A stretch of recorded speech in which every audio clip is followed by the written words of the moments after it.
Pittsburgh is where the Big East season begins tonight, and what a way to get it started. They expect a new attendance record to be set at the Petersen Events Center as Ashton Gibbs and the Pittsburgh Panthers host the #1 scorer in the nation, Kemba Walker and UConn. A top 10 matchup to kick off the Big East now.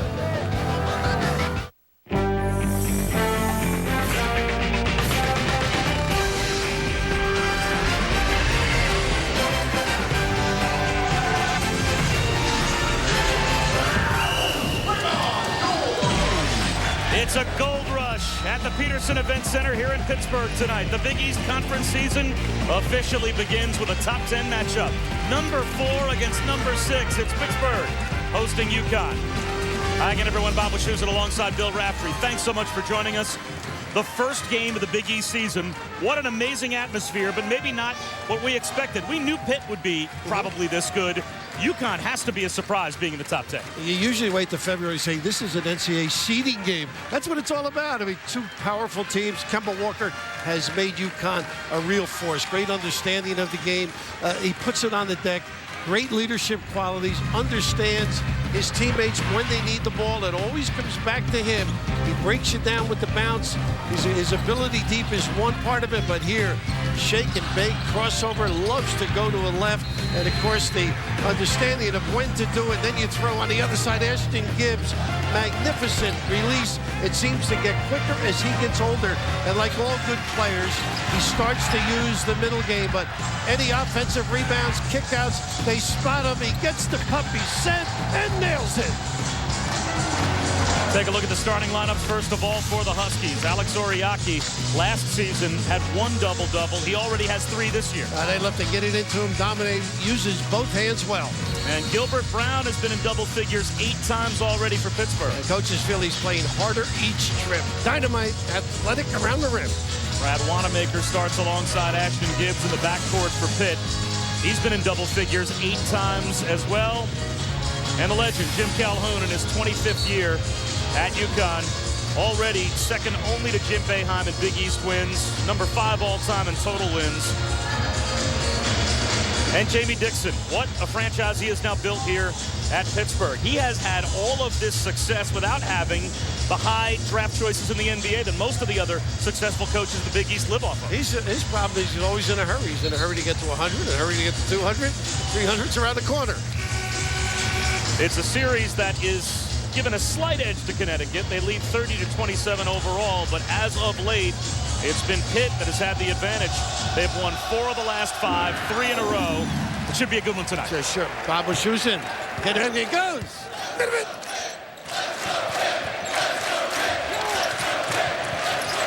A lot of run-out ball screens. Too easy. Wanamaker, an easy one to start. He refuses the ball screen frequently, and he's got some power at the rim. Double screen.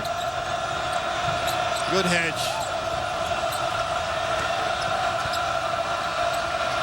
Oriaki can't knock the game. Lamb finds the loose ball, though. I think he's really coming along. Very talented performer, getting better. Just needs a little strength.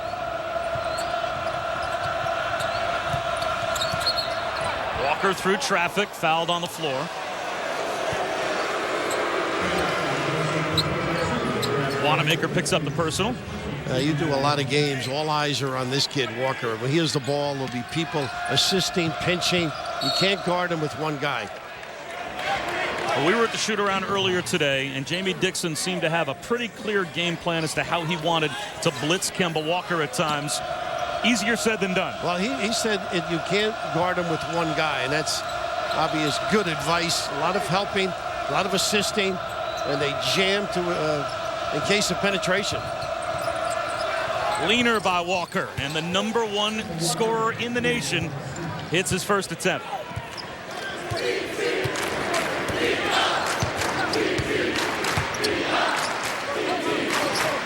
Double ball screen. One pops. Nice pass. McGee rejected inside by Oriaki. And then McGee stepped on the baseline. Pretty good reaction defensively. UConn covers traditionally, leads the country in block shots. Second last year. There's some organization underneath.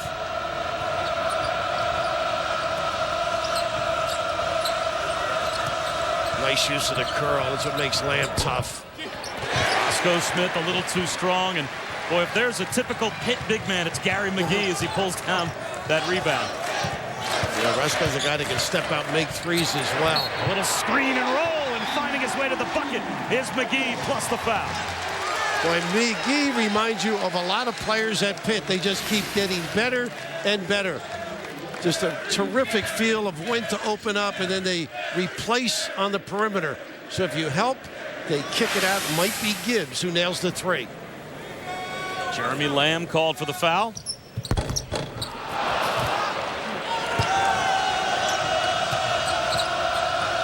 He was here early shooting those free throws down to 42%. You can see why. Left-hander won't go inside for Aquando.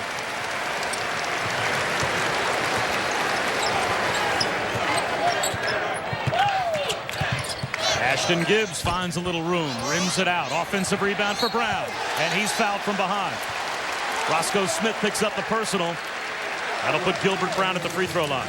You better be active on the glass. And that's one of the concerns Jamie had against Tennessee. Didn't feel they got back. They didn't rebound. All those things that make it very tough. Second opportunities around the rim, very helpful. Talking to Jamie Dixon earlier today about Gilbert Brown, and you can see the numbers have improved recently.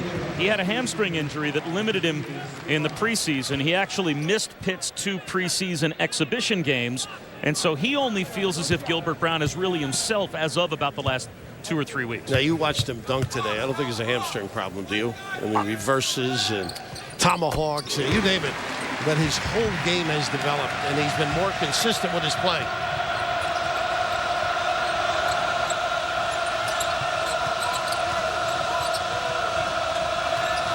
Nice split. Off the mark, though, Walker. Shot may have been deflected. Out in front, Robinson lays it in. Toughness at the rim. Well, that really helps your half-court game. You get some runouts.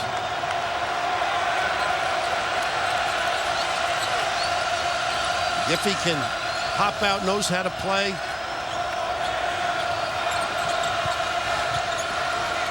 Oriaki leans in, draws some contact, score the goal for Alex Oriaki. The foul on McGee. How about that 1-2 punch, right? You got Walker on the outside. You get the big fella looming down deep. I think he has learned how to play. He's only going to get better. Big upside. Little kids to boot. Well, the benefit for an Alex Oriaki as well is you're not going to be double teamed. No, you know what? He's gotten better if they do rake down at finding the open guy. With Roscoe Smith shooting 44% from 3. Jeremy Lamb obviously is a pretty versatile perimeter player. They bring Napier off the bench, and Kemba Walker's the #1 scorer in the nation. You have to think you're probably going to get some one-on-ones in the post. And the coaches picked them 9th or 10th in the conference. Didn't you used to be a Big East coach? Well, what do they know? I was usually in the cellar looking up, and very comfortable, I might add. Niels Giffey just came on for the first time for Connecticut. This is where he's tough. He drags defenders, and he's patient. Oh, not a good entry. Hit the side of the backboard. First turnover for the Huskies.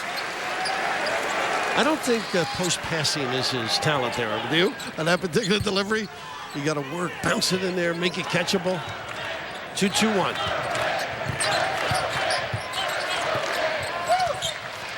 Good ball movement. The extra pass for McGee, and the little soft jump hook for Gary McGee stretches the Pitt lead. Just kept working, became a player. Knows and understands his role.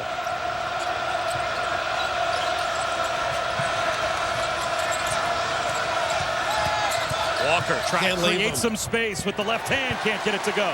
And the rebound pulled down in traffic by Nasir Robinson. Nice read. Gave it away to Walker. And the easy 2 for Kemba Walker. But when you help on a ball screen, you've got to stay with them. You can't just let him go. I mean, he almost made the earlier one, but great reaction defensively.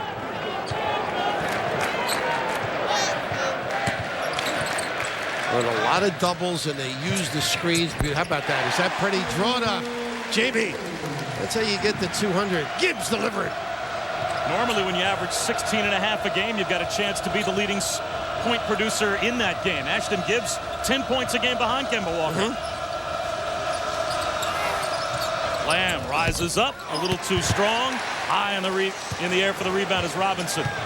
Wanamaker with the lob and the throwdown by Gilbert Brown. Timeout called by Jim Calhoun. What'd you say about the hamstring? Woo. Rise and complete. Say it isn't so, Gilbert.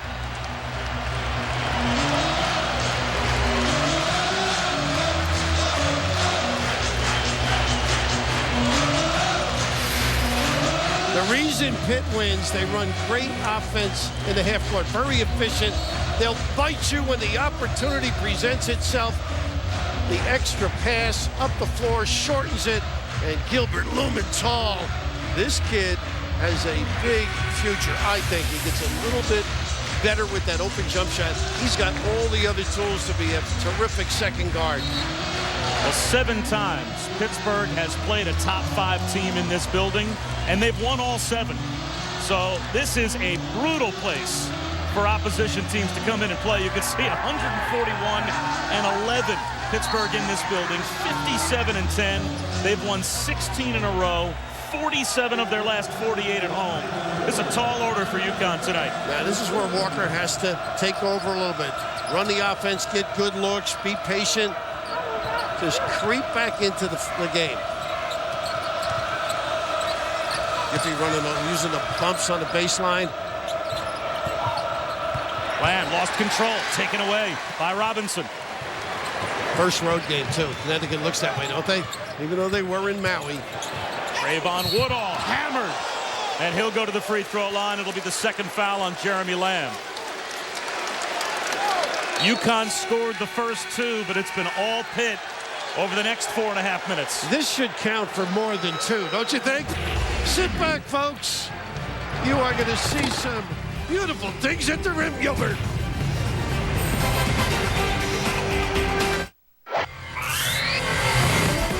ESPN's exclusive presentation of college basketball is brought to you by Mazda. Zoom Zoom.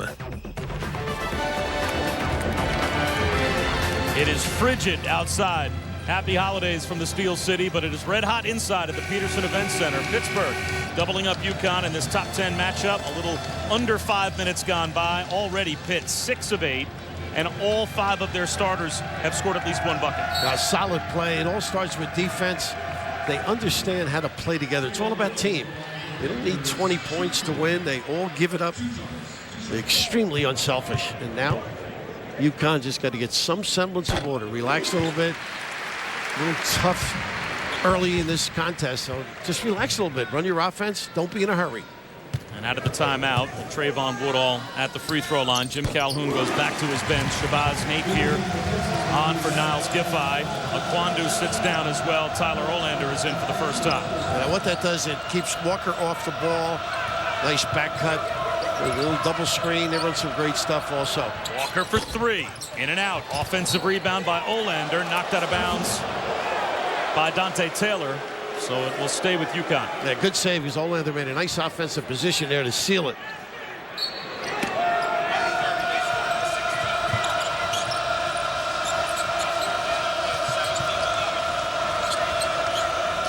This kid's got an attack mode. Good handle. Loves the spin move in the lane. Very confident player, Napier. A little bit of a bump from Ashton Gibbs. Well, that's Pitt's games. They stand you up. You get that call, you got a chance.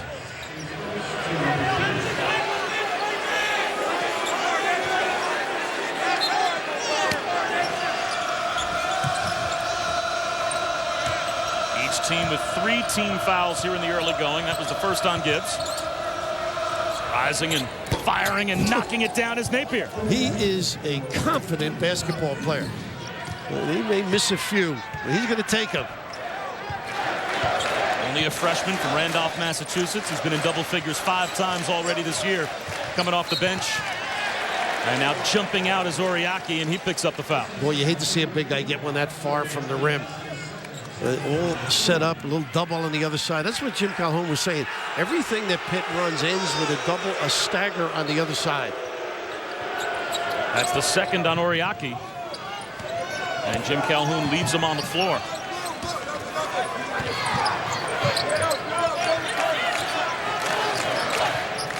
There's that double once more. Gibbs creates a little space and knocks down a 16-footer again. Well, he's unerring, and he's developed a middle game. Whistle to call away from the ball. That'll go against Nazir Robinson. Now, his game is strength. Try to stand up the cutter. Olander.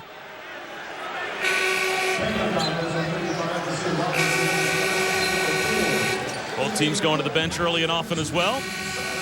Donnell Beverly replaces Kemba Walker. Oriaki sits down as Akwandu comes back on.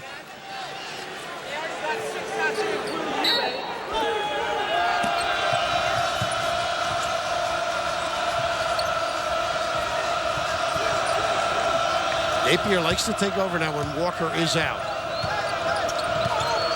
Lead Santa coming on as well for Pitt.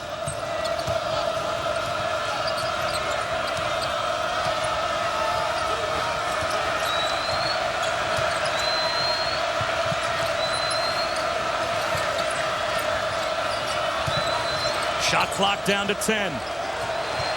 High ball screen quick. Crowd realizes it. Everly with the shot clock at 3. Lost it. Saved underneath by Zana. Right to Woodall. Third turnover for UConn. Pulling up, launching, in and out for Gibbs. A pretty good defensive transition.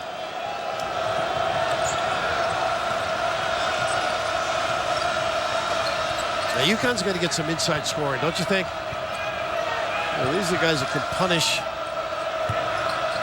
How hard will it be with Oriaki on the bench to get the inside score? A little different. They might have to do it off the dribble a little bit. They've been running a lot of bumps on the baseline. They're going to walk here. Olander shuffled his feet after the offensive rebound, and ESPN's the home court of college hoops. Tuesday night, ESPN2 delivers a doubleheader.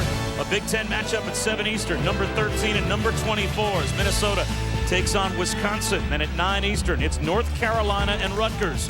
College basketball tomorrow night on ESPN2. Both games also available online at ESPN3.com. Boy, Lure's become a terrific player. Post-up game, great range, length. Deep jumper from the corner, rims out for Brown.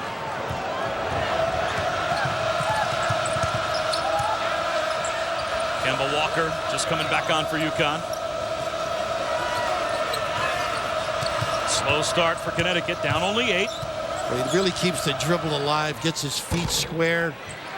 Good challenge defensively. And Napier picks up the room service offensive rebound, bounced right to him. Oh, offense, yeah. That'll go against Roscoe Smith. Team foul number 5 on Connecticut here in the opening half, and the second on Roscoe Smith. Number 4 and number 6 underway here in Pittsburgh. Here's Collins, puts it up and in. UConn wins. UConn wins. He's going to put it up. It's online. Oh, and in the front rim. Khalid Brown has the fourth one from deep. Pittsburgh's first ever Big East championship. That's a new Big East tournament record for Ben Gordon. Career high for Trump. Oh, he's been amazing. Pittsburgh has its first victory ever against a top-ranked team in the country. Well, normally when these two teams get together, it's the premier matchup in the Big East. Over the last decade, these are the top 2 teams in this conference. And when you're the top 2 teams in the Big East, you're pretty good. You should play the first game of the conference, don't you? Jim Calhoun, of course, figured, well, this should be a little bit later in the year, but what a job both guys have done. Amazing. First got to know him at Northeastern, and he was magnificent there. Of course, Jamie, alongside Ben Howland, I'm sure picked up a few things from Ben and then added his personality to it. They are tough. Offensive foul called. Taylor just moving or in motion. We do have some fans here who get into it. I think you've noticed that, haven't you? I'm sensing... Great guys. It's really fun. They look at the monitor. What do you think? I'm sensing the group right behind us might have a few things to say before the night's done.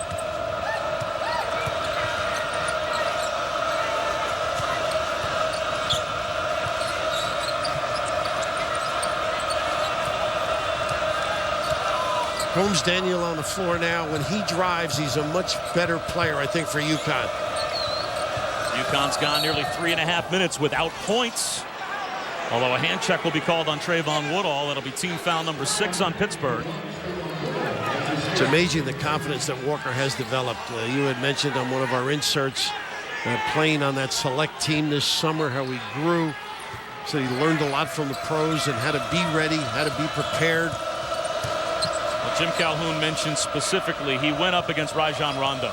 They said he came back from that experience training that USA national team, and he realized where his game was falling short and what he needed to improve upon. I think it's safe to say the work's paid off as Kemba Walker has it roll off inside again, but there's Aquandu keeping it alive on the offensive glass. And that's what happens when you penetrate. Big guys step up trying to negate Walker's ability. He just does a great job keeping the dribble alive. I asked Jim Calhoun if he saw this coming from Kemba Walker. He said he saw everything coming except the three-point shooting. But that was the work he did in the summertime. On his own. The way he put it, he put in Ben Gordon-type hours in the gym to get that three-point number up to now well over 40%. Pretty high praise when you think of it.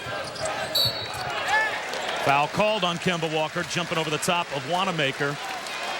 But as you can see, based on a year-by-year basis, he started off as a freshman shooting only 27% from behind the arc. Now he's up to 42%. Well, clearly that translates in his points per game total. And shot selection has improved as well. You know, fits. He's playing with confidence. Not a good one that far from the rim. Olander shoves J.J. Moore, and Moore will be able to shoot 3. Now, you've been in a lot of practices. Coaches really do a great job. You skip out or you jump out. You don't run through the guy. That's something as a youngster you're not used to. Getting out here under body control gives an opportunity for 3 for Moore.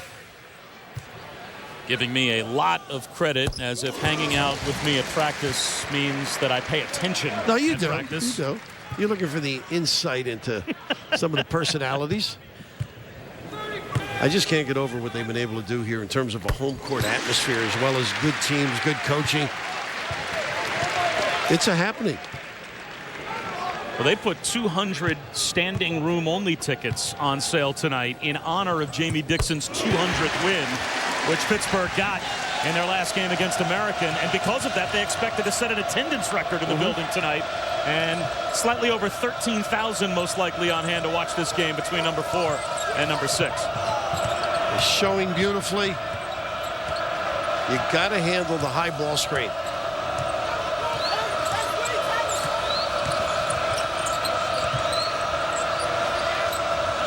Olander, tear-dropping jump shot goes. And, you know, they had run the ball screen with him opening. They didn't get it to him earlier. Finally found him a little bit late in the sequence.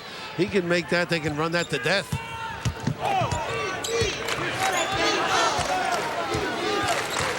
Trevon's been a real factor for this team. Guarding, making decisions.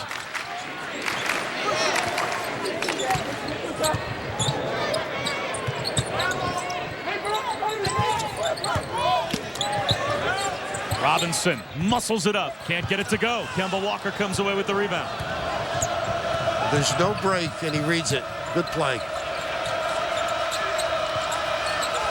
Coombs McDaniel for 3. Air ball. See, I like when he drives to set his game up. And he's saying to Jimmy, no, I'll be all right, coach. Look at this is pretty comical.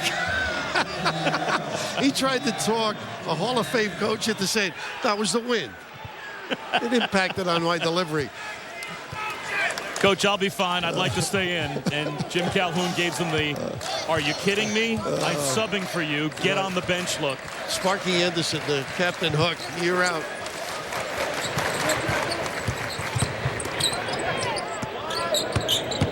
Woodall bounces one through traffic to Robinson. He's fouled on the floor, but that will put him at the free throw line. It'll be a 1-and-1. There goes Rondo. ESPN, the home court of college hoops. Action continues on ESPNU Wednesday night with a doubleheader at 7 Eastern. Coach K goes for career win number 880 as Duke takes on UNC Greensboro. Coverage begins with an ESPNU college basketball special, Passing the Dean at 6:30 Eastern. And at 9 Eastern, number 3 Kansas looks to extend the nation's longest home win streak when they take on UT Arlington. College basketball on ESPNU Wednesday night. You can see Mike Krzyzewski closing in on Bobby Knight for the most wins ever in Division I history. Right now passing Dean Smith if they are able to get a win on Wednesday night. My name's a little further down on that list, by the way. We just didn't have time. But you think that Jay Billis, I believe, is announcing that game. And he almost cost Mike his career the first year. Jay out of the gate struggled a little bit. Well, that's what made it, though. That recruiting class eventually getting to the Final Four in Dallas. How about the tap follow inside by Gary McGee off the free throw miss?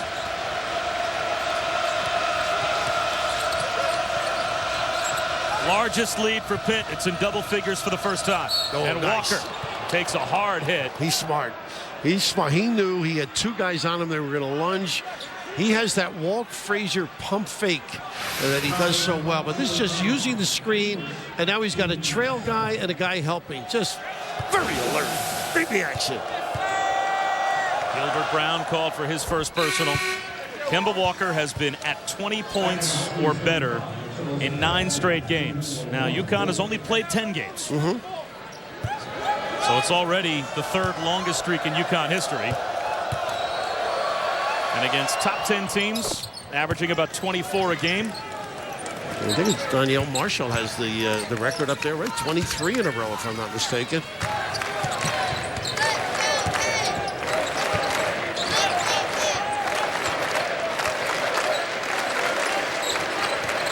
Nice crossover.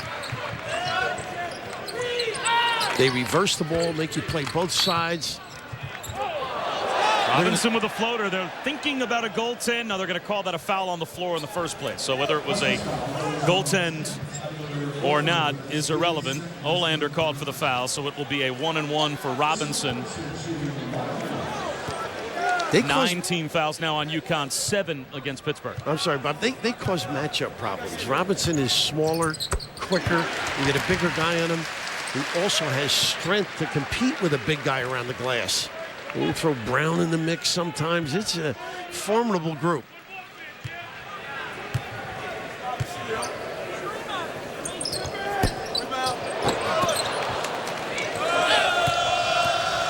It stays at single digits. Coming up on 8 minutes to go in the first half.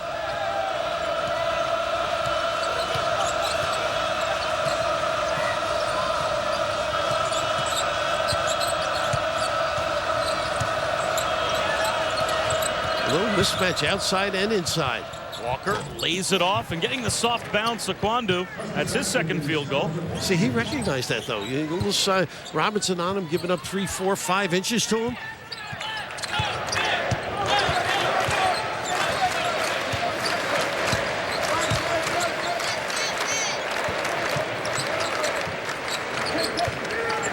Nice play here. They get the guard to screen twice and pop out. Good coverage on Gibbs.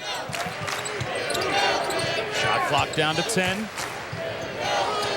Wanamaker with the shot clock at 5. They're comfortable late. Rolls home a 3. Poise. Something coaches give kids. Napier can't get the finger roll to go. Lamb's tip follow won't go, but he draws the foul on the 2nd chance offensive rebound. So Lamb will shoot free throws when we come back, but it's a 10-point lead again, thanks to Brad Wanamaker. Yeah, not nice play late in the game. They have playmakers. That's so important. That step back space dribble. A little nylon deep.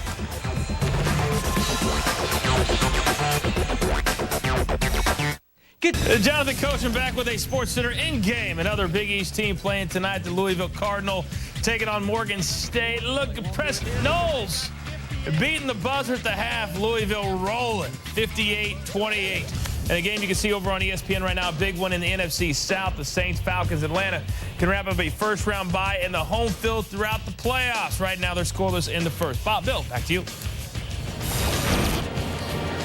All right, Coach, thanks very much. Well, Louisville might be rolling. Kemba Walker is not. He's 2 for 7 from the field to start, and the #1 scorer in the nation. Off to a slow start, a big reason why his team is down 10. Well, I think when you start the game and you're tough defensively, it's difficult to get untracked. You start pulling the string, you don't have the strength around the rim. But this guy, it gets these looks the rest of the game. He's going to knock him down. He's had good opportunities. It's really been him versus the defense. And for those that might think to themselves, well, Kemba Walker, 9 straight games with 20 points plus, but that's in the preseason. Now it's the Big East. He scored 90 points in Maui. You were there. And that's against Wichita State, who is a terrific team out of a Missouri Valley Conference that people probably don't give enough credit to. He scored 30 against Michigan State and 29 in the blowout of Kentucky. Right, and got a little pineapple juice to go home with. He was just extraordinary. But also, as you get into Big East play or any conference, there are more tapes available. There's more preparation. The skill level improves, the strength and size. So you've got to come up with some wrinkles yourself and be patient. I just appreciated you, on behalf of us, lobbying to allow us to continue that kind of holiday theme and wear the Hawaiian shirts tonight. But it's nice our bosses were not going for that as Ashton Gibbs draws the foul with the pump fake, so he'll go to the free throw line. There are not so many Hawaiian shirts in this frigid weather in Pittsburgh. I assure you, during the holidays, kids really have developed that play, haven't they? Everybody sort of remembers Walt Clyde Frazier doing it. It's a Frazier move. Pump. And just don't invade the guy's area. Make sure you stay where you are and let him land on you. Ashton Gibbs from Scotch Plains, New Jersey, played his high school basketball at Seton Hall Prep and played a lot against Trayvon Woodall in high school, but also played AAU with him growing up. So those two have a lot of chemistry when they are on the floor together. And that was something Jamie Dixon talked about. When Woodall's in the game, you can move Gibbs over to the 2, and he's a heck of a scoring threat. And Woodall speeds the game up just a little bit. Makes threes. He's worked hard on his shooting. Of course, a great defender. There's his move. How pretty is that? Just again, a little short. Nice play. Good call, too. Jimmy Burke keeps it with UConn. Hustle play by Akwandu kept it alive.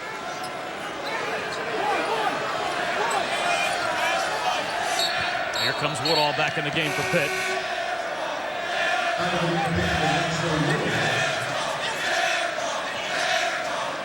And this time he will replace Ashton Gibbs.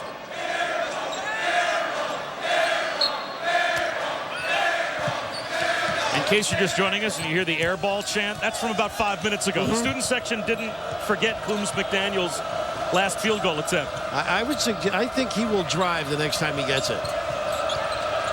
He's Walker on the drive. Beautiful.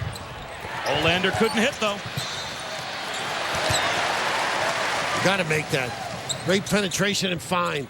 Robinson high off the glass and ripped down by Jeremy Lamb. Can he elevate? Good rebounder on both ends. Walker for 3. There it is for Kemba Walker. Knocks down a triple. Leave him clean. He buries you. Hangs you out to dry. If you're Jim Calhoun, are you displeased with how your team has played so far, or are you somewhat pleased that you're only down 7 and it feels like Pitt should be up more? Well, I think he would be displeased because defensively they haven't reacted well on screens. They gave up a couple of fast break opportunities, but also on the offensive end, rushing in some cases and not finding people in others. Nice hands. Wanamaker lost it. Here comes Kemba Walker. A little bit of contact, and Kemba Walker will go to the free throw line with a chance to get into double figures. Boy, he just attacks the numbers. He wanted to go to the free throw line. You want to give me 3? I'll take it. If I can make that layup. He set it up on the defensive end with terrific hands. Got a piece of it. And all of a sudden, off and running. Great read. The delivery, and he may be hurt there. He's walking around the free throw line, and why not? He took a little bit of a lick. J.J. Moore called for the foul.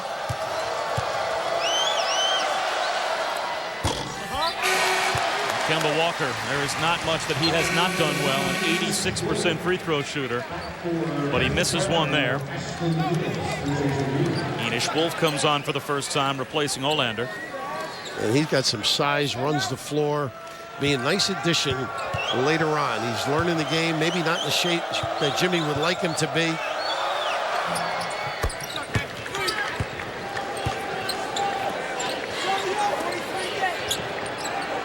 So Kemba Walker in double figures. And you can see we're going to shoot 2 free throws for each team the rest of the way.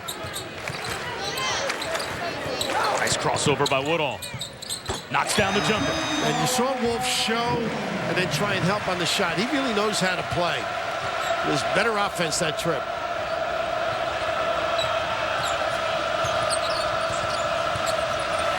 Walker straightaway 3. Azir Robinson high in the air for the rebound. You know, the one thing I would do is I would dribble at the showman's leg and get to the free throw line if I were Kemba Walker. They are stepping way out. Just go at the thigh, get yourself to the free throw line if they're going to show that big. 6th turnover for Pitt, and that pass a little too hot to handle for Azir Robinson, and he jammed his finger. That's the feeling we've all felt in the open gym. That does not feel good. So Pittsburgh has led multiple times by as many as 10, but UConn has always hit at least a shot, gotten a turnover, gotten to the free throw line to keep it at a manageable number. There's a little hit the elbow dribble handoff. Walker for 3.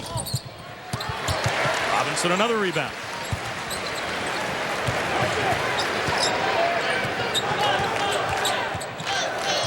Poked away from behind beautifully by Lamb. He gets the hit ahead. A little showtime for Jeremy Lamb. Wow. He's got some length, doesn't he? Stuck that paw in there.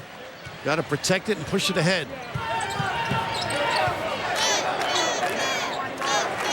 Woodall's one of those guys that gets in the lane and has a nice floater as well if he can turn the corner. Oh, they got a foul called on Woodall as he tried to hook his way around Shabazz Napier. He's got to be careful. A 6-point lead for Pittsburgh, but Jeremy Lamb keeping his team close. It's all about defense, saving opportunities. The nice look right there, Pierre. A rising Lamb.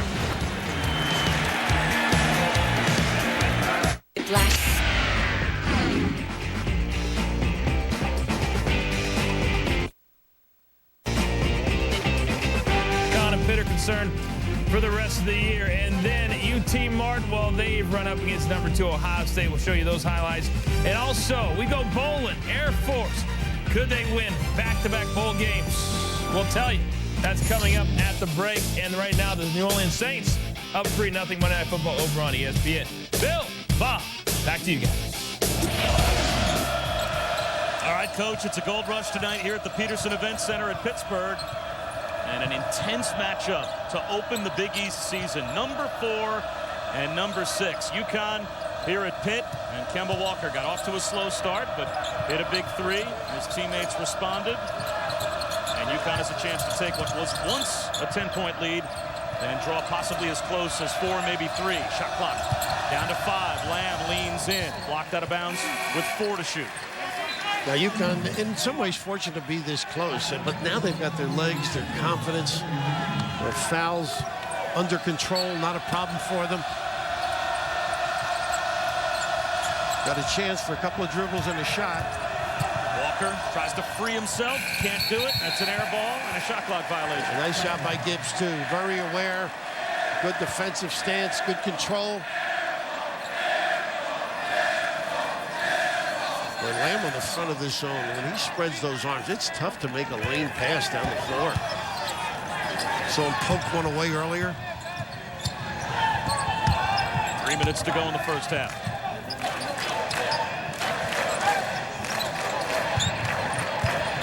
Look at all those ball screens. Wanamaker, that's goaltending. I think I could have called that. You did.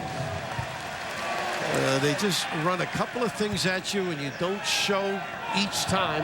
They take advantage.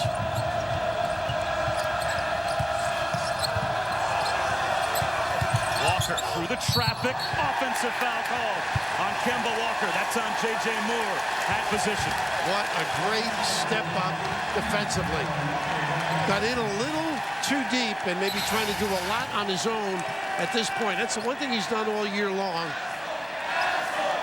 Being in position defensively, something Pitt does extremely well. And boy, that was a bang-banger, too. I think it's the right call, but boy, was that close. Ooh, the push-off by Gibbs.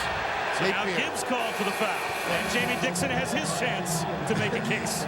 Shabazz does a great job raking people, ragging them, making it tough for him to turn the corner. And I didn't see him extend the arm. I know he's, I'll tell you what, he didn't extend the arm, but he got the shoulder in pretty good. But I think a little theatrics as well.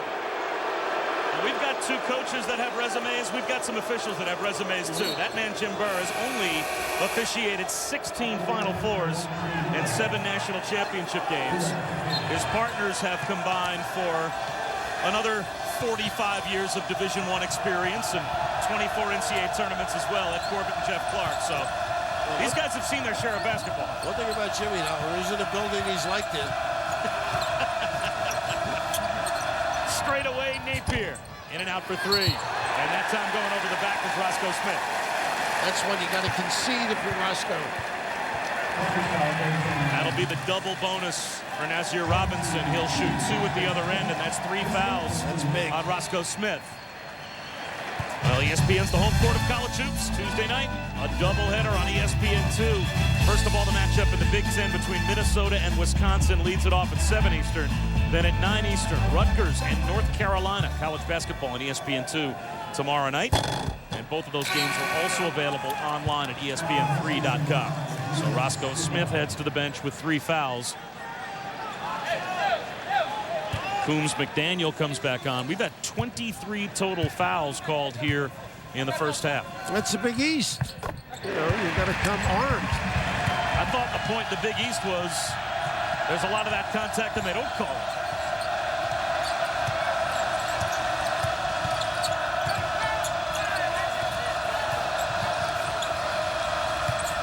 Good entry.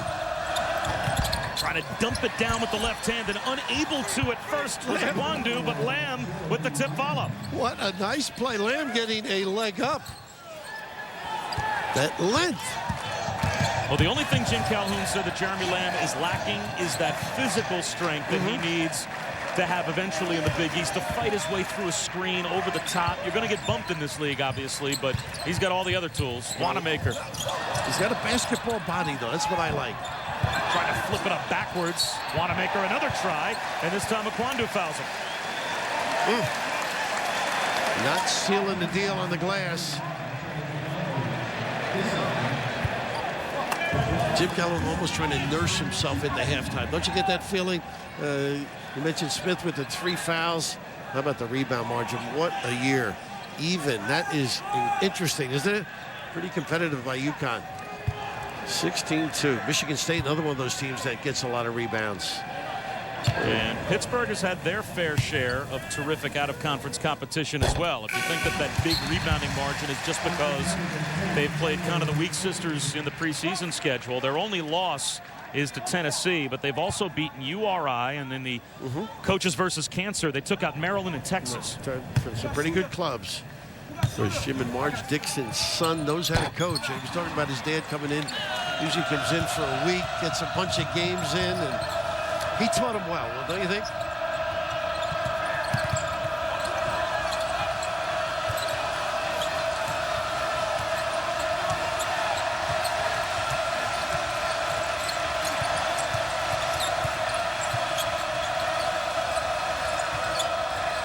Nobody looking to make a play. It's going to be off the bounce.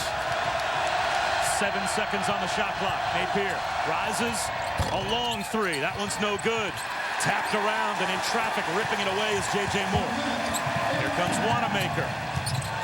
Nice passing. And a block inside. Kwandu, though, called for the foul.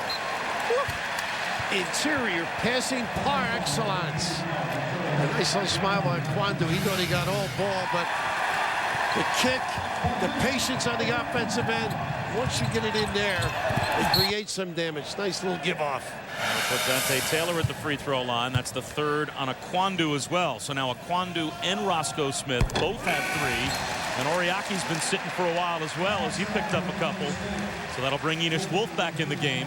Under a minute to go here in the first half. And Dante Taylor, the first McDonald's All-American at Pittsburgh ever for Jamie Dixon, and the first one here in 22 years. He is really developing, too. He's going to be a terrific prospect. Runs the floor, good rebounder. He can attack the 10 with the best of them. Dude, he's growing in leaps and bounds.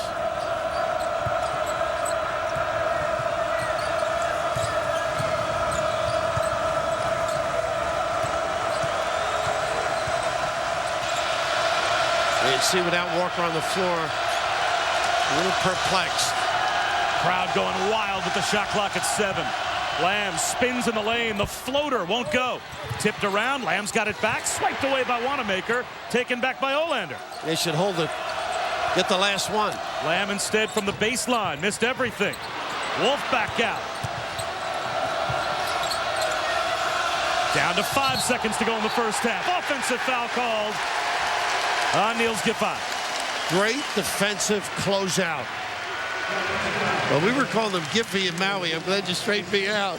I was given the corrected pronunciation guide. Well, they'll be mad at me back in Berlin. Just great coverage. We say about Pitt, they split the basket. They're always got great weak side defense, but on the closeout, under control, inducing the giveaway. Well, wasn't this supposed to be a down year in the Big East? All the conference has is 5 teams in the top 10 as we turn towards the new year and conference schedule begins. 7 teams in the top 20, as a matter of fact, not just the top 25.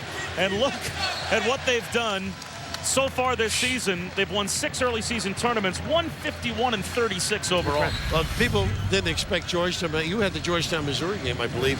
Unbelievable where they play. Look at these names and teams, the consistency and the cues. Coach Boeheim maybe smiling. A little eggnog and a smile over the holidays. This is just great basketball. I don't think there's ever going to be a down year, to be honest with you.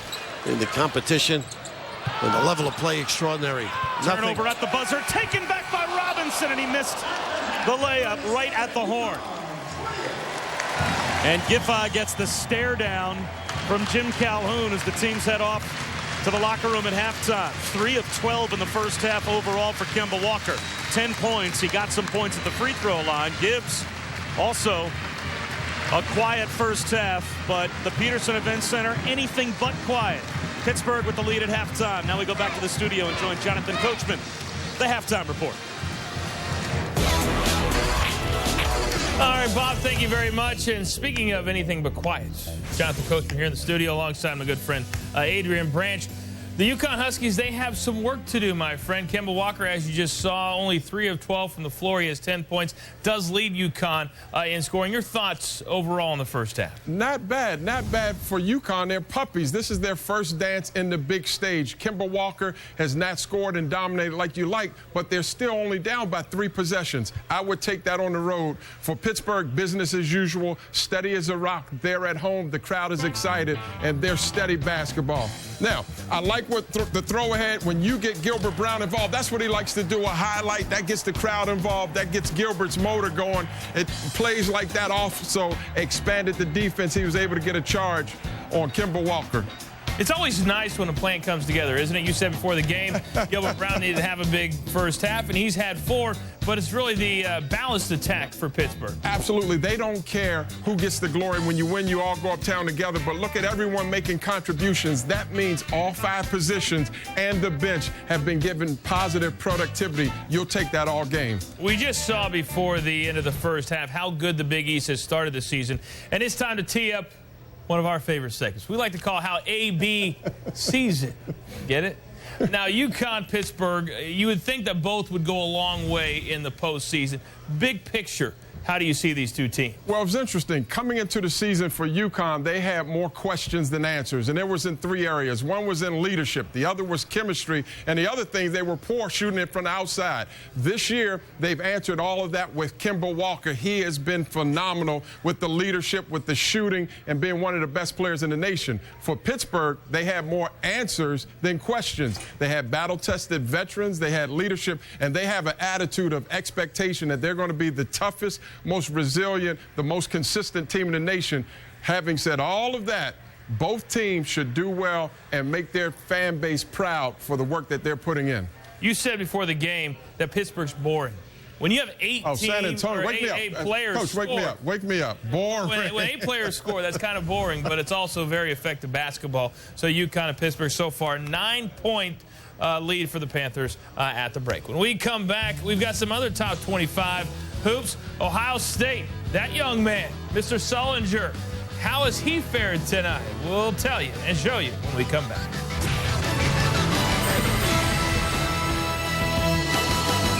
(16 of their last 17 games. Our game here, that guy, Kemba Walker, just 3 of 12 from the floor. He does have 10 points. UConn has some work to do in the second half.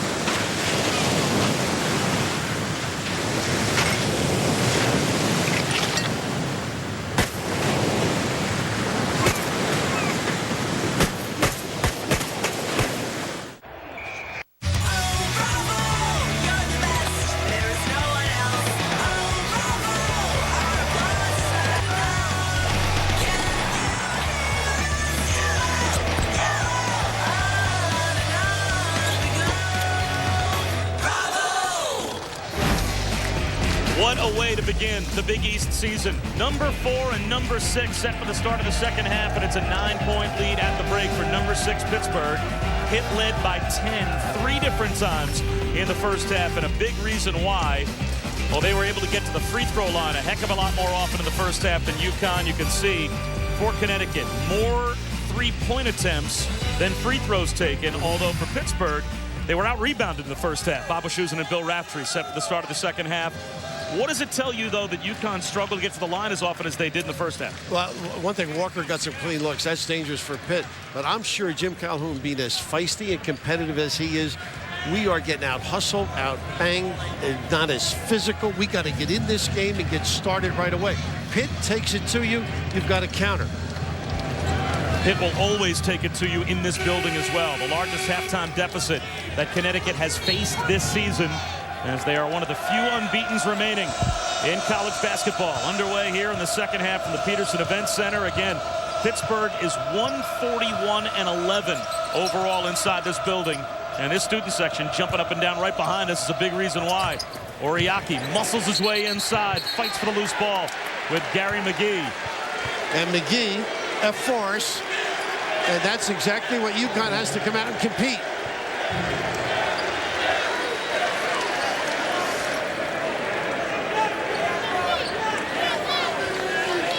Seven different times a top 5 team has come into this building and taken on Pitt, and Pitt has won all 7. So that tells you something, not just about the teams that play in this building, but about the building itself. This home court advantage has to be worth 8 to 10 points. Well, they compete. They're very good defensively. You've got to match it somehow. Here's that little run out with two high fives, I would call them. Screen and slip. That's what McGee does well. Oh, goodness. Got to follow him. Just left all alone. Gibbs missed, and then inside Robinson missed on the putback, and a foul called on Olander.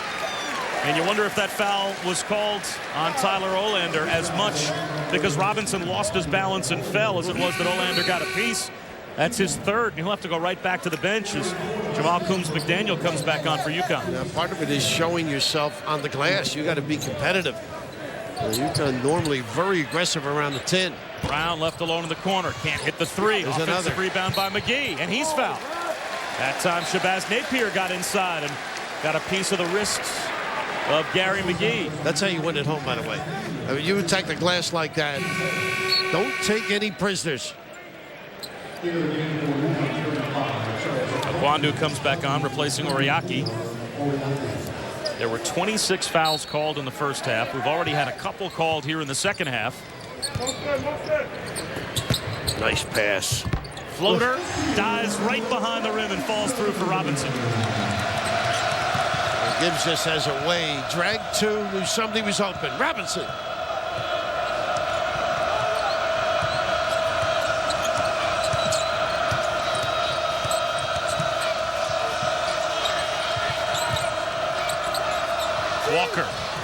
fade. McGee may have gotten a piece, and a foul will be called on Pittsburgh. Walker fighting it just a little bit, not as relaxed. The pace of the game, he's rushing into it, trying to do it all quickly. This is just beautiful because the understanding of guys coming at you frees up somebody in a nice dive, making yourself available, Robinson. That foul called on Gilbert Brown, that's his third. So now Gilbert Brown, who averages about 11 a game, to go along with 3.5 rebounds and 4.5 assists. A really versatile player for Jamie Dixon. He has to sit down. Nice use of the fade. Walker gets the baseline and a pretty little floater for Kemba Walker. They empty that side. Good deployment by Jim Calhoun. People have to be alert off the ball and at the foul line if you're going to handle that drive.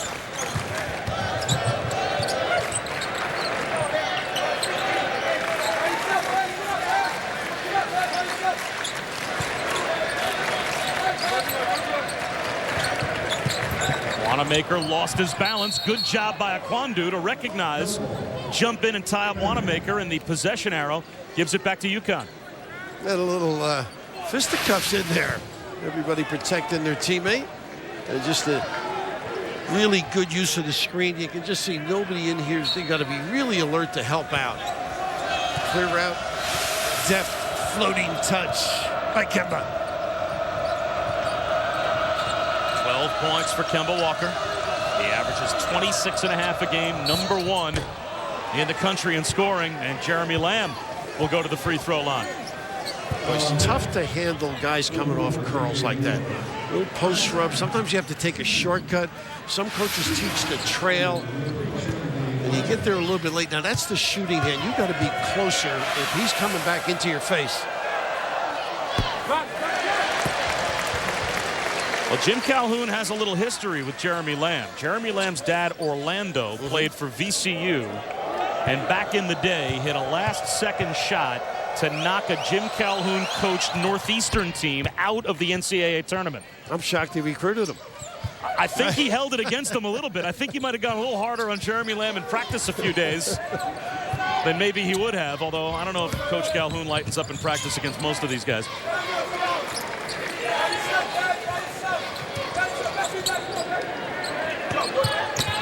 What a nice little play. And the fade for the open look by Gibbs. That's all playing without the ball. Woo! Resourceful. Gibbs hits a triple, and just like that, the lead's right back to 11. This matches the largest lead for Pitt. They do things like Stockton and Malone did. They have the point guard screening, keeping himself active. He screens, gets a screen, vacates, pops, slides.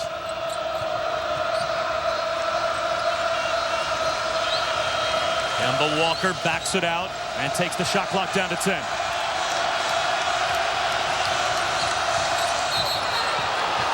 Boy, did he dupe him into that, huh? Great with the dribble. You got to be patient defensively. Brad Wanamaker getting a piece of Walker. Hopefully he's okay. Tough kid. Second foul on Wanamaker. Look at this cross, and now you're lunging. He just gets you on a string. Gorgeous control. So Wanamaker goes to the bench as Woodall comes back on for the Panthers. Kemba Walker with 265 points through the first 10 games this season, the most points ever scored by a UConn Husky in the first 10 games of a year. From deep, Napier off the mark. A long rebound out to Gibbs.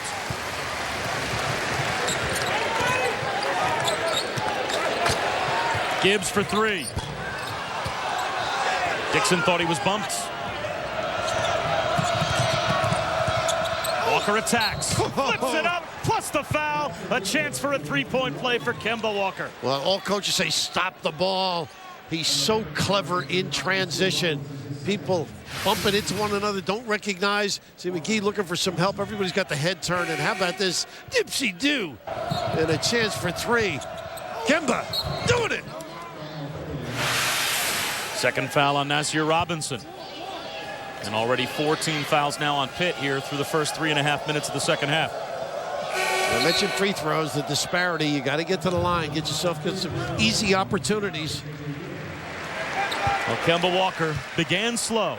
Only 2 of his first 7 since scoring 10 points. And he is working his way to the free throw line. He's now 4 of 5 at the line, up to 15.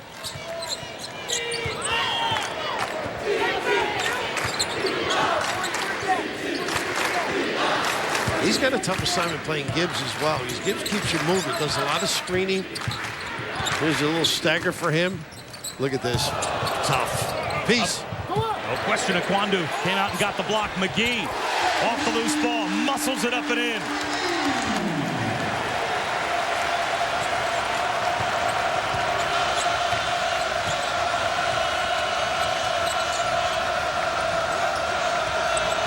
Crossover by Walker. And again, he draws the foul. Well, a nice play, clearing out. He's the boss. Waved him out. And then the ability to turn the corner and be creative and get to the free throw line. Stepping his game up. And talking about the big guy getting better and better. How about this? Gibbs frees himself and the presence. McGee nailing it.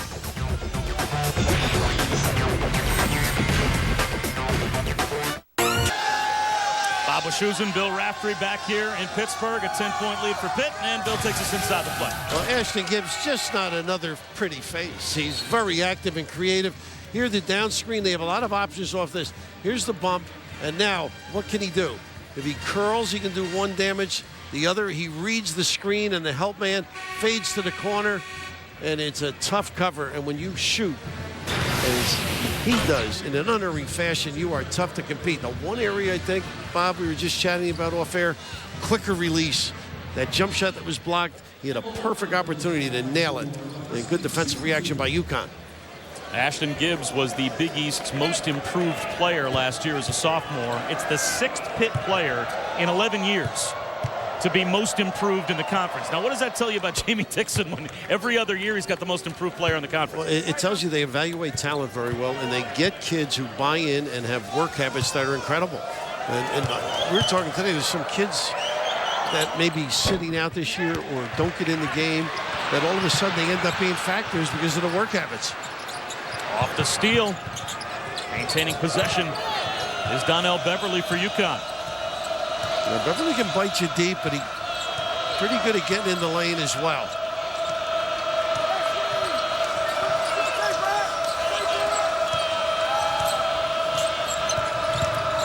Beverly penetrates, lost it out of bounds. Gary McGee held his ground.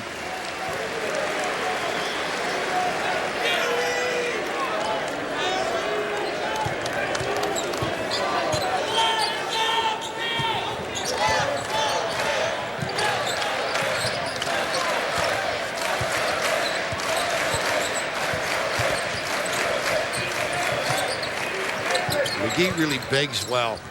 A little offense, he can provide that team. And again, not paying attention. Very active without the ball, Gibbs. Another smooth jumper for Ashton Gibbs, curling off the screen. And the lead's back up to 11, matching Pitt's largest. Puts a lot of pressure on the guards for UConn if you don't have an inside game. Got to get somebody to step up underneath. Kemba Walker inside, draws contact again. Are you noticing a difference strategically for UConn here in the second half, specifically with Kemba Walker penetrating? We talked about the free throw disparity at halftime. UConn only shot 7 free throws total in the first half. I think he recognizes they haven't been doing the damage underneath. Oriaki hasn't been able to contribute as much as they would like. Smith's had some foul issues to contend with. And this kid's a gamer. I mean, he has just stepped up and read the open areas on the floor. And give credit to Jimmy, too. He's found a way to get him into the open area. Well, Walker misses the first, but just if you're looking at a trend for Connecticut, that has to be encouraging. This is their 7th free throw of the second half in the first 5.5 minutes. They shot 7 free throws in the entire first half. And they're challenging, maybe a little more aggressive. They're going to be aggressive on the glass. I think that's going to be key. Wanamaker, a little ball fake and a floater in the lane for Brad Wanamaker. Look at the nice pinch by Robinson. Little things that contain great players, or help contain.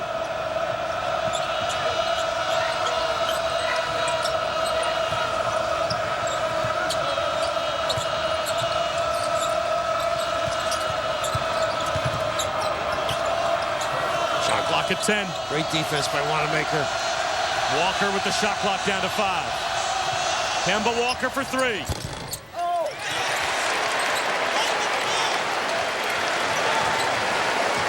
Yeah, George Blaney was saying today, the assistant coach of Jim Calhoun, they're just aggressive defensively. They just make you stand up a little bit.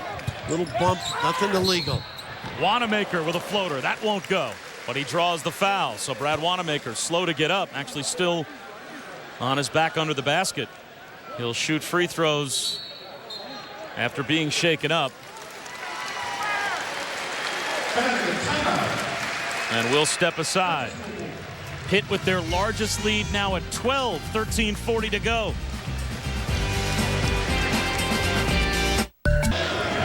Well, the challenge for Jim Calhoun and UConn here at Pittsburgh to overcome a 12-point deficit with 13:40 to go. Pretty good player, huh? Kevin Ollie, of course, spent a lot of time with the guards. Happy birthday. I guess his first Christmas at home in 13 years, this being the 14th, because he was in the NBA. And Jimmy was saying he's got a great way with the players. You know, they really understand. He's got great work habits. Brings a lot of drills from his NBA days as well, Jimmy was saying. But right now, maybe the pace that I had suggested about Kemba, maybe trying to force it just a little. Of course, Lady's got to take over, but maybe get some touches inside, see if they can create some other damage against Pitt. There at the line for Wanamaker. He's in double figures for the 9th time in the first 14 games for Pittsburgh.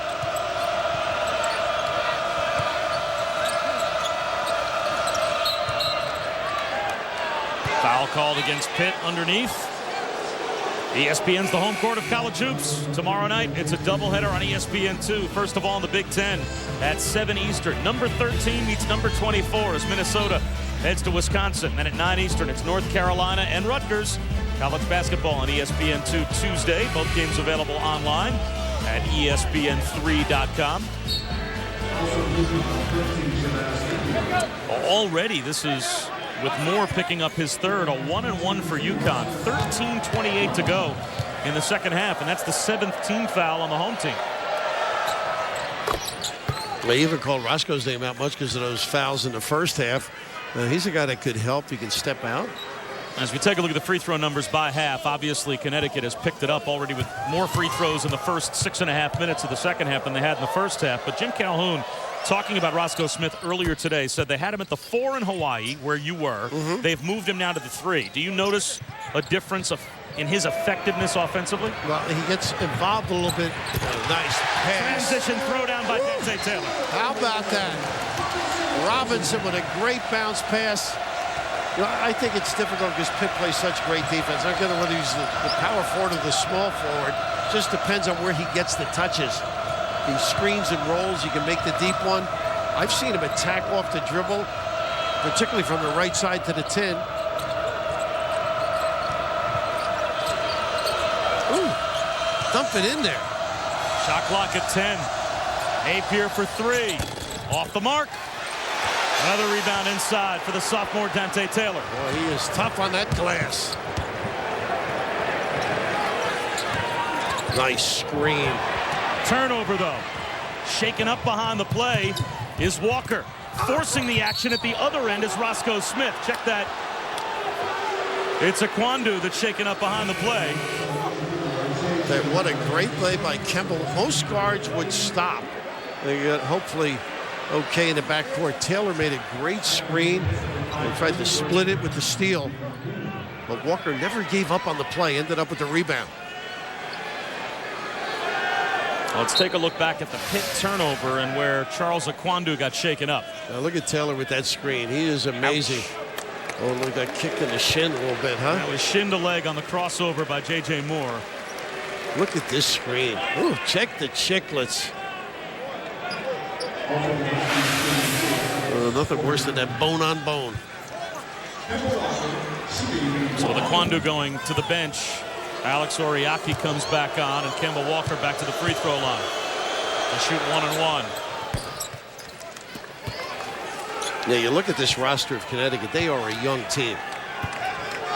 Now, Beverly's a guy that's been around, obviously, but everybody else, 2, And most 3-year and a lot of freshmen out there. First road trip. You don't, maybe not the comfort zone that they're accustomed to having. Kemba Walker up to 18. No other player for UConn, or rather 19. No other player for UConn with more than 7.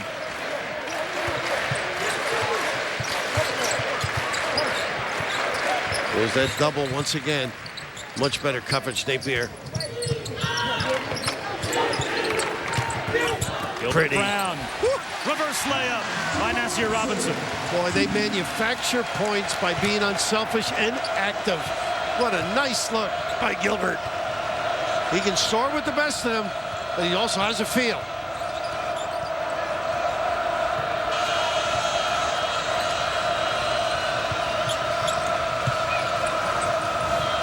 Backdoor cut for Roscoe Smith, but he couldn't handle the pass from Olander. Earlier in the game, we regaled at the ability to get up in the air and finish by Gilbert Brown, but now a feel, an understanding of how to put it on the deck and find his partner. Robinson with the finish, but it was all Gilbert with the dish.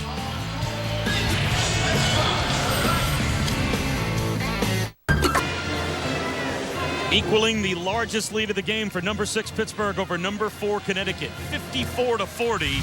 Pitt has it, and if you've been watching Monday Night Football over on ESPN, welcome here to Pittsburgh. At halftime, we've seen Kemba Walker at times put on a show, but Ashton Gibbs has answered. Solid, using screens, making plays, great decisions, and Brad Wanamaker with the floater in the lane. I think it's all the physicality of Pitt. Defensively so outstanding, and Connecticut, not enough answers. And I think a lot of it, first road game, not familiar, not accustomed to this kind of level of play, particularly on the defensive end. If you're watching Saints-Falcons, you're giving us a shot over here on ESPN2, some college basketball. What a way to kick off the Big East season. Number 4 against number 6. And we've got the leading scorer in the nation in Kemba Walker in the building tonight, but he has not gotten a lot of help from his teammates. And the far-reaching question probably this year for UConn is, where is enough help going to come for Kemba Walker that this Connecticut team will be able to back him up as Big East play rolls on? Well, Oriaki's a much better player. Has only had 3 shots. The difficulty guy, other guys not playing as well as you would expect. Lamb and Smith in particular. Get some easy ones like this, gets you back in it. Walker attacks, tries again, can't draw the foul. Wanamaker out of the pack with the loose ball. Wanamaker simply lost it out of bounds, poked away from behind by Kemba Walker. He didn't give up on the play. That's what's great. He tried to go up amongst the trees, unable to control at that end, but didn't stop playing. Great effort. Wide open Brown. Offensive rebound. A reset, a 3 for Gibbs. He comes up short. That's 3 straight wide open shots that Pitt has missed. Those are dodge bullets for UConn. Boy, that 3 off the offensive rebound. So tough. Oriaki lost it underneath, and a foul call. That'll go against Wanamaker. That's already team foul number 9 in the second half on Pittsburgh. I think that might be 3 as well. 3rd on Wanamaker, so it'll be a 1-and-1 for Oriaki. Yeah, UConn's really had some problems. You think of it, 18 fouls, 12 turnovers, and only shooting 29%. And yet within touch here. Jeremy Lamb, the second leading scorer for UConn at only 7 points, comes back on, replacing Olander, and Wanamaker sits down as Trevon Woodall comes back on.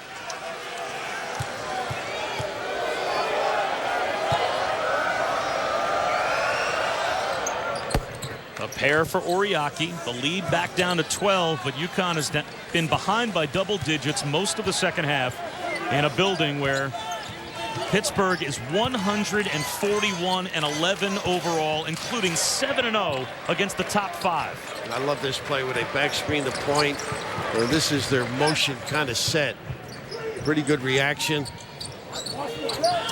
Woodall, straightaway 3. Top. Got it. He can do it. Let's Gibbs play off the ball. You concentrate on one, the other bites you.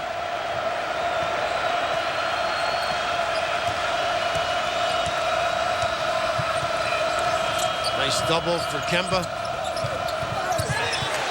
Walker lost it, found it, got it to Lamb, got a return for 3, comes up short. And another rebound pulled down in the corner by Zana.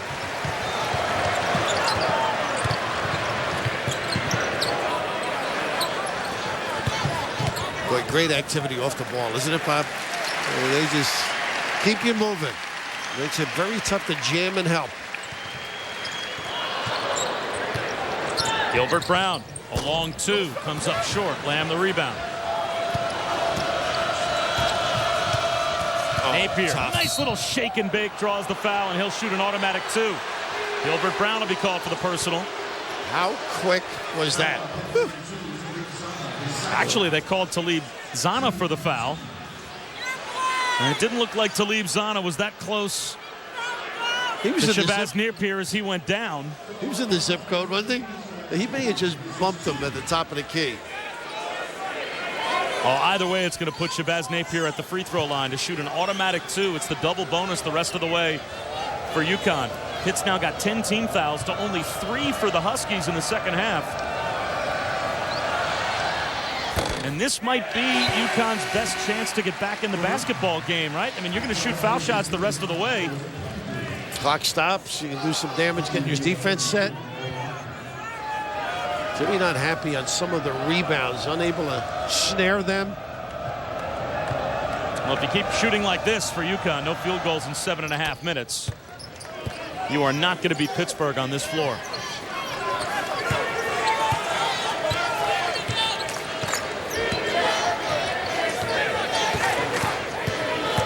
Woodall right down the lane, blocked underneath by Akwandu. Nice pinch again. There's that spin. He loves it. Way outside. That missed everything by a mile for Roscoe Smith. What a save in the corner, though, by Lamb. Walker leans in. Kemba Walker uses the window. I'll tell you what, I don't know how he made that one. A little kiss by the little guy. And Jimmy Calhoun a little perplexed, unable to knock shots down. The team not reacting. Whew. Kemba just breaks ankles. I just don't know how he made this one. Just enough strength to hang a little bit longer against a magnificent How about the defense. save by Jeremy Lamb here in the corner to keep the play alive? Absolutely. Terrific reaction. They need more of it, though. And as you noted, they do need some other people to contribute. Well, Kemba Walker's got 21. Lamb has 7. No other player for UConn has more than 5 beyond those two. So it's basically been the Kemba Walker show, and that might be all well and good at other times, but he's going to need more support than that now that the Big East schedule's underway. He will get it, I assure you. These kids can play. I just think a road game, you haven't been used to it. The fan, the reaction, just not quite themselves at this point. 10 games in a row for Kemba Walker with more than 20. Kemba Walker's taken 19 shots tonight. The rest of the team has taken 26. But still doable for UConn, down by only 12. Oh, nice duck in. McGee plus the foul. Boy, has he made himself into a contributor. I mean, he screens beautifully. He knows how to slip. He knows how to post up. And, oh, my goodness, does he know how to bang. Put it up there with the little kids, big fella. You get caught on the back. You get a chance for 3. Little hesitation. 4 fouls on Akwandu, so that'll get Oriaki back up off the bench, as Charles Akwandu will have to sit down. Now, you mentioned Walker doing a lot of the damage on the offense for Connecticut and nobody else. Well, Pitt well-rounded. 6, 4, 8. Everybody's got a hand in it.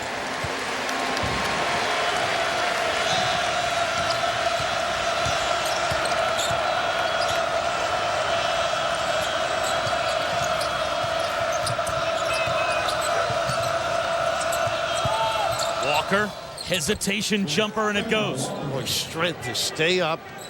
Actually shoots it on the way down. 3 different players, though, for Pitt in double figures, and Robinson's got 9 as well. So there's the balance you're talking about. Gilbert Brown, got it. And you see McGee right at the rim. He knows his job. Screen, frees his teammate, and gets there just in case you don't knock it down. Lamb along the baseline. Shoveled one to Oriaki. That's thrown back by McGee. Roscoe Smith drives it. The rebound pulled down by Nasir Robinson. Woodall attacks Walker. Not a good play. Got away with it. Shoveled off to McGee.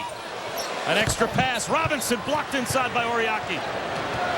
Kemba Walker goes right at Woodall. The crossover. Lost it on the way up. And it will stay with UConn. Whoa. That's that Euro step you see kids use. Everything but the finish by Kemba. Stepping it up with the intensity. They're going to need it coming down the stretch. Well, in any sport, if you're the MVP, in college football, if you're the Heisman Trophy winner, that's the ultimate award that can be handed out in that respective sport. Well, if you're in Pittsburgh, the Dapper Dan Award is basically the ultimate award, the Sportsman of the Year in the Pittsburgh area that can be handed out. And Jamie Dixon joins a pretty illustrious list of former winners. He basically talked about the fact that when he goes to the awards banquet, he, as the honoree, is basically going to be walking around with an autograph pad, because here are some other notables that have received the award in recent and maybe even not so recent years. Amazing. Now, the guys you had mentioned, you know who's not on there? My college coach, Donald Duty Moore, who was a great coach at Duquesne, but some unbelievable, a lot of football guys. And looking down, I think Duty and those two in particular, Susie McConnell-Sorio, who's done a great job at Duquesne, what a great honor for them. But not too many basketball names, basically. Kemba Walker hits a three, and that cuts the lead down to 12. 7:15 remaining. And the one guy we didn't mention, of course, is our boy, Dick Grote. Dapper Dan recipient, just a great guy, does the color radio. Oh, there he is. I happened to see today on Major League Baseball the 50-year reunion they had for them. And Bob Costas hosted it. Just magnificent. Little foul here by Jim Burr. And just remember the little things that happen after the bounce ball that hits Kubek in the throat. He goes out of the game. And you've got Dick Grote ends up going to visit him. Even there were such great competitors, but great friends as well. So, but one of the recipients of Dapper Dan, there he is, class act, great basketball player at Duke. 2 sports star, NBA and Major League Baseball. Back-to-back fouls called against UConn. Jeremy Lamb picked up the first, and then Roscoe Smith the second. For Smith, he's now got 4 fouls. But Jim Calhoun leaves him on the floor with 7 minutes to go. Down by 12. Wanamaker posting up the smaller Napier. Great help defensively. He was in position to dominate Wanamaker as well. And Wanamaker knocked it away. The crowd disagrees with the call by Jeff Clark. No question, though, that Wanamaker knocked it out of bounds. So UConn has a chance to pull back to 10, maybe even 9.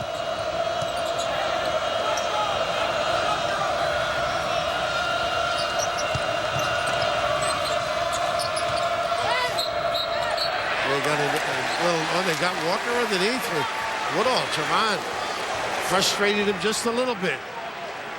So Kemba Walker called for the foul. ESPN, the home court of college hoops. Action continues on Wednesday night on ESPNU with a doubleheader at 7 Eastern. Coach K goes for career win number 880 as Duke takes on UNC Greensboro. Coverage begins with an ESPNU college basketball special, Passing the Dean, at 6:30 Eastern for Mike Krzyzewski. Then at 9 Eastern, it's Kansas, UT Arlington college basketball on ESPNU Wednesday night. Nice hands by Walker, knocked it out of bounds, off Wanamaker, so it goes back over to UConn. Yeah, I had the honor of coaching against Mike, not successfully when he was at Army. I knew he was good, but boy, this good, incredible what he's been able to do at Duke.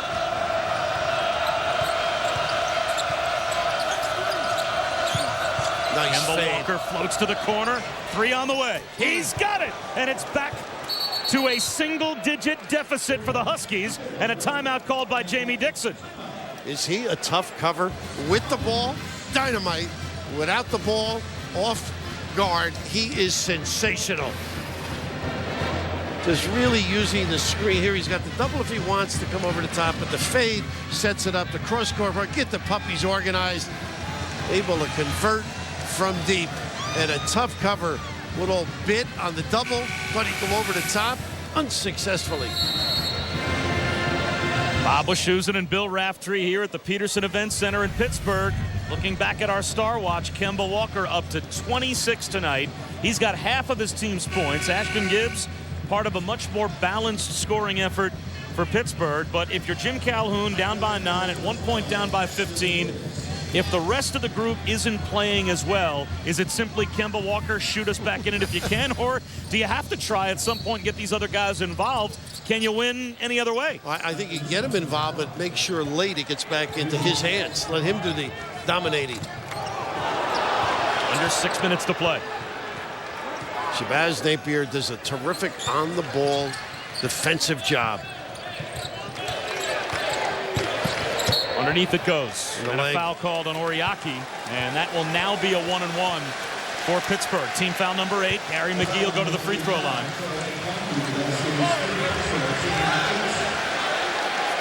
I'll check that. The foul's on Akwandu.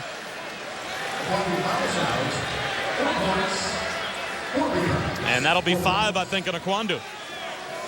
So Charles Akwandu is fouled out with 5:43 to go. I don't think he's aware. Jimmy is. And so now Oriaki comes back on. George Blenny also talking about Akwandu, how he can get better. And that's one thing about this team. They're showing a lot of heart, hanging tough here in this second half, getting themselves back in touch, and he does struggle on the free throw line. I was watching him today practicing. We mentioned earlier 42%. It's not from lack of effort. Psychologically, it might be a problem. So Akwandu is fouled out with 4 points and 4 rebounds, but they fouled the right guy. The lead down to 9, a chance to draw closer for UConn. Walker on the drive, does it again. Just got to get some assistance. One guy cannot contain or hope to contain.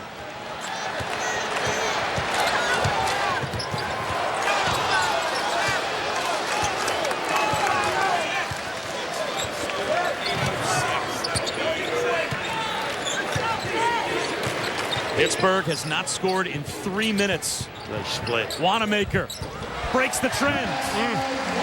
Again, the ability of so many guys to decimate the D with the bounce.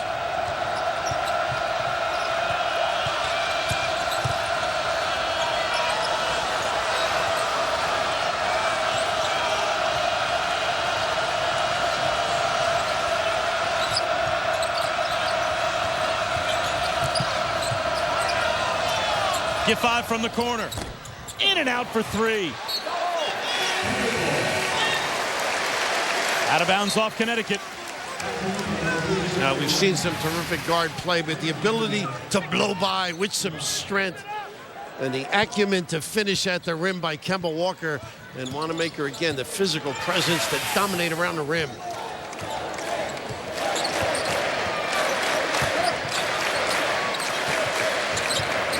Gilbert Brown, nice ball fake. Too strong. Wanamaker.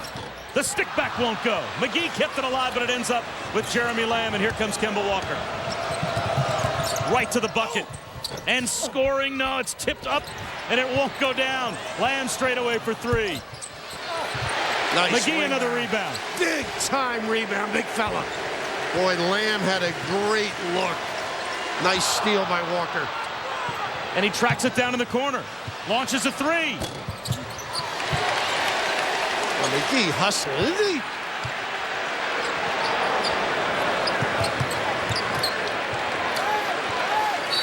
he? Jamie Dixon wants a timeout. That was funny, wasn't it? He wanted to make sure he didn't touch Wanamaker before he got the timeout. Great balance by the coach. Well, UConn had a chance. Back-to-back trips. 3 straight misses. The steal by Walker. And then he misses the 3. Any of those go down. And this game has a completely different feel than Pitt still up by 9 with the ball with 3:37 to go. And how about the year, at least so far, for UConn sports? You've got the basketball team ranked 4th in the country, still undefeated. I don't know if you heard, the women's basketball team hasn't lost in a while. Gino. And the machine. For the first time ever, the Huskies football program with Randy Edsel leading them to a BCS Bowl. They win the Big East. They'll take on Oklahoma in the Fiesta Bowl on the 1st of January. And unbelievable what they've been able to do in all sports up there. beautiful facility for football, magnificent for basketball. Fill the downtown arena, you name it. And watching Kemba, a lot of people are going to crave to get tickets. He has stepped his game up and carried some people. Now others have to provide a lift as well. Well, Kemba Walker's now on the bench, and he is the only player in this half with a field goal for UConn. So all their field goals right now on the bench with 3.5 minutes to go. And Jimmy with the confidence for this group now to give him a little bit of blow. Gibbs left alone. Wow. Knocks down a 3. Cannot let him clean. Got to go over the top and fight it. Get some hand help with a hedge. Kemba Walker right back at the scorer's table. So much for that. Remaining. So much for that, Brez.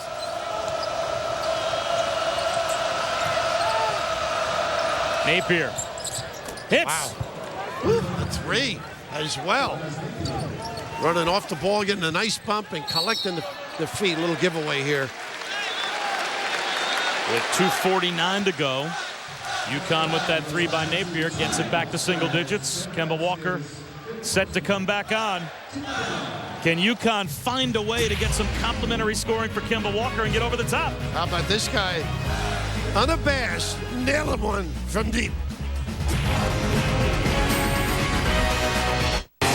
Jonathan Koshin back here with SportsCenter right now. The Atlanta Falcons can wrap up a first-round bye at home field throughout with a win tonight. Monday Night Football, they just fumbled on the one going in. Michael Turner copped it up. Saints up 10-7. You can see that game right now over on ESPN. SportsCenter comes up right after the game. Bob, Bill, back to you. Well, Jonathan, the front court for UConn just got a bit thinner. The last foul called on Roscoe Smith, so he has now fouled out. So Roscoe Smith, Charles Akwandu, both on the bench. So it'll be Alex Oriaki, Tyler Olander, and 3 guards that'll try and get Connecticut back in the game, down 9 with 2:49 remaining. The last foul on UConn was their 9th, so it'll be Ashton Gibbs at the free throw line to shoot the final 1-and-1 for Pitt. And then both teams will be in the double bonus the rest of the way. Now, most of UConn stuff will go through Kemba Walker. His decision-making down the stretch is key for them, whether he has a good one or gets somebody else involved. Particularly when he uses bumps, people can slip and maybe he can take advantage of getting something around the rim.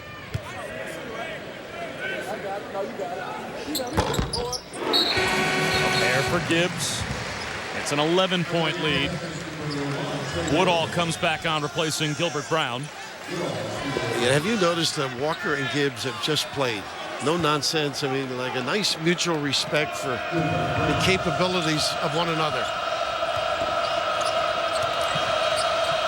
Woodall on him now. Look at how active he is without the ball. Tough Walker. dribble. Not good. Tried to split the defense and turned it over. No. Woodall just about gave it back. Great find, though, by Robinson, and he lays it in. Wow, I thought Napier was going to have that one. What a find. There's that spin he loves. Finds Oriaki, and Oriaki gets slapped by Robinson. So that'll put Alex Oriaki at the free throw line. That's some pass, though, at the other end. That was some Big East foul right there. But right here, what a read. And I thought Napier, he was leaning, didn't have the momentum stepping forward. But what courage under duress. Javon with a wonderful find. I think you're right. I think Napier had it in his hands and was set to go the other way. It was almost as if he was a wide receiver, and Robinson pulled off the interception. Gilbert Brown coming right back in. He'll take out Nasir Robinson. I just love the foul Robinson just gave. There was no way he was going to give up that dunk or layup. See Brandon Knight over there on the sideline with Jamie Dixon, who's a great Seton Hall prep player. Dad played for us at Seton Hall. Athletic director, assistant coach for us. Just great family. There he is. Very capable. What an outstanding career he had. Assists, steals, and running the show. Very heady. Looks like his dad and brother. Backcourt foul called on Napier, and Woodall may have, with a little bit of a John Starks head bob, drawn that foul and get a gold statue for it. Sharing a laugh up the floor with Kemba Walker, although Shabazz Napier didn't think it was too funny.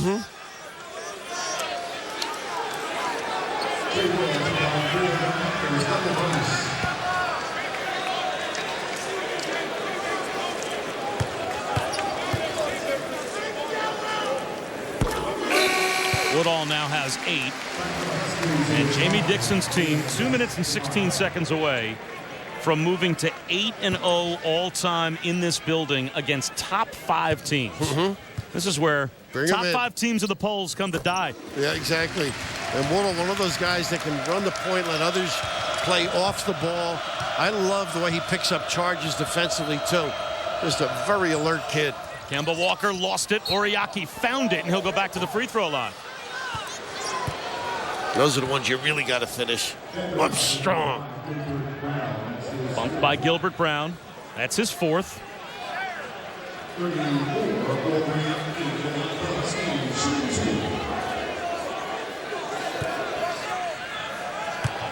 So Alex Oriaki, who was in double figures 3 times all of last season, already has 3 double-doubles coming into tonight. He's shooting the free throws well, too. This is a kid that's got a big upside. Knocks down a pair. But the Huskies need some stops, down by 12. And a couple of steals if they can. And the quick hitters. But you're going to expose yourself to this team. But they don't take advantage unless it's absolutely sure when you're in control.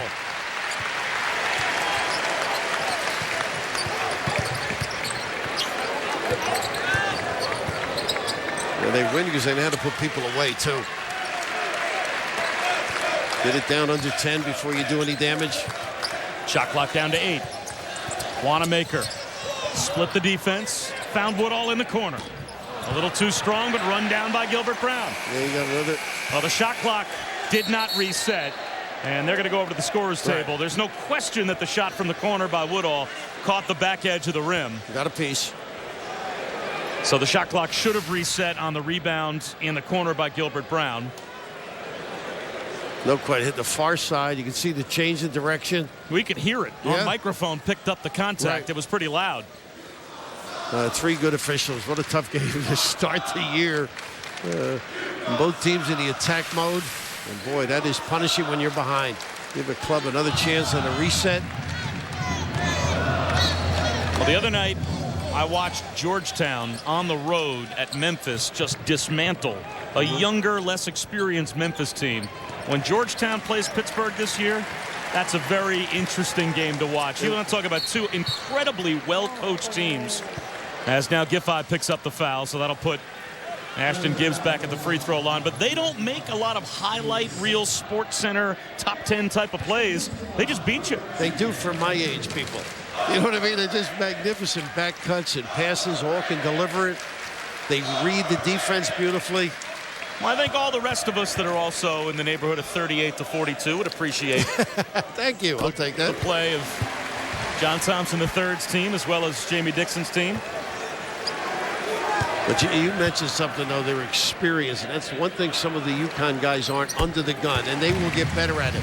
The young people, the freshmen and sophomores. Because you've got some stud in the backcourt here in Kemba Walker. Tries a 3. They have made Kemba Walker work for his points tonight. He's now taken 27 shots for his 31 points. And as you talked about before, he has settled for 3 often. They forced him to it. They had good collective support on any penetration. Kemba Walker now 3 of 11 from three-point land, and Woodall creates the turnover. Nice job again defensively. Out of St. Anthony's, why not? Bobby Hurley schools them very well.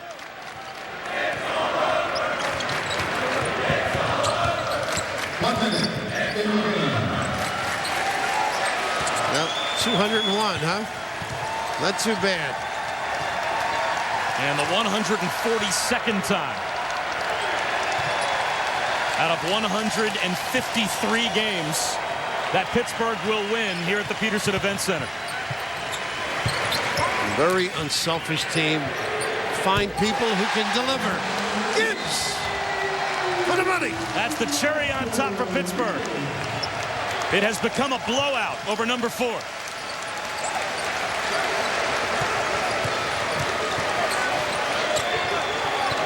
Lamb leans in and gets the baby jumper to go.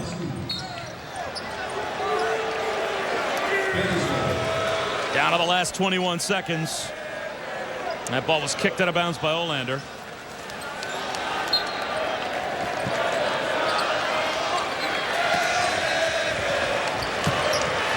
A little class here.